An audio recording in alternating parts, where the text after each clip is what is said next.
মার্কিন president Donald Trump নিজেই স্বপ্ন দেখছেন তিনি একদিন একজন স্বৈর শাসক হবেন।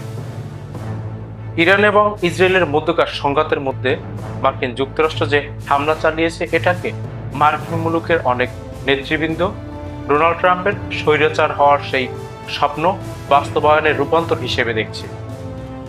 ইরানের পারমাণবিক স্থাপনাগুলোতে মার্কিন প্রেসিডেন্ট ডোনাল্ড ট্রাম্পের নির্দেশে চালানো বিমান হামলার পর যুক্তরাষ্ট্রের ডেমোক্র্যাট আইন প্রণেতারা তীব্র প্রতিক্রিয়া জানিয়েছে।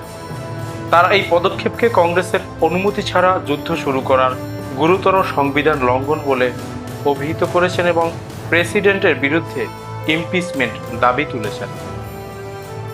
নিউ ইয়র্কের কংগ্রেসম্যান আলেক্সান্দ্রিয়া ওকাসিও-কর্টেজ সামাজিক যোগাযোগ মাধ্যমে বলেন, এই পদক্ষেপ মার্কিন সংবিধান এবং কংগ্রেসের যুদ্ধ ক্ষমতা আইনের গুরুতর লঙ্ঘন।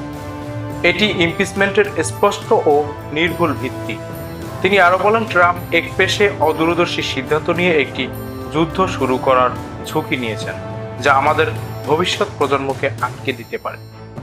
মিশিগানের কংগ্রেসম্যান রাশিদা তালিব বলেন, মধ্যপ্রাচ্যে নিরস্ত্র ধ্বংসাত্মক অস্ত্রের মিথ্যা অপবাদ দিয়ে আমরা যে অন্তহীন যুদ্ধ পেয়েছি তার পরিণতি দেখেছি।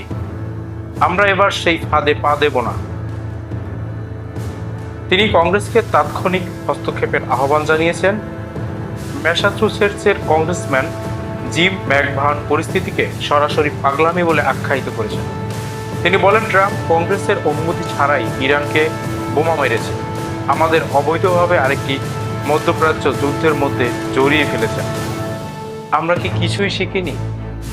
এই ঘটনার পর রিপাবলিকানদের একাংশ ট্রাম্পের সিদ্ধান্তকে সাহসী পদক্ষেপ বলে প্রশংসা করলেও ডেমোক্র্যাটদের মধ্যে প্রায় সর্বসম্মতিক্রমে এটিকে সংবিধান লঙ্ঘন, যুদ্ধ ক্ষমতা আইনের অগ্রাহ্য এবং স্বৈরতান্ত্রিক সিদ্ধান্ত বলে নিন্দা জানিয়েছে। আর এসবের মধ্য দিয়ে ঘুরপাক খাচ্ছে অনেকগুলো প্রশ্ন।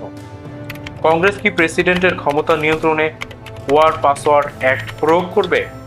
ট্রাম্পের বিরুদ্ধে আনুষ্ঠানিক ইমপিচমেন্ট প্রস্তাব আনা হবে কি?